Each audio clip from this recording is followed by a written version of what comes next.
গত বছর ঠিক এই সময় এই প্লেসে এখন যাকে দেখছেন সে ছিল না, বাট ও যার গর্ভে ছিল সে ছিল। দেখতে দেখতে একটা বছর হয়ে গেল।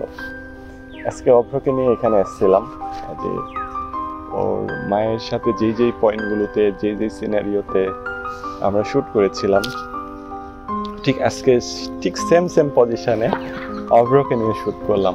অভ্র পৃথিবীতে আসার আগে যে কত শত কাহিনী ছিল, কত শত গল্প, হ্যাঁ সেই গল্পগুলো হয়তো বা এখানেই রেকর্ড করেছিলাম আমরা, যেটা আজকে ফেসবুকে ভাইরাল। আল্লাহ আমার ওয়াইফকে জান্নাত নসিব করুক। অভ্র তো এতক্ষণ হাসতেছিল, এখন চুপচাপ হয়ে গেল। ওকে বুঝতে পারছে আমি ওর মায়ের গল্প বলছি।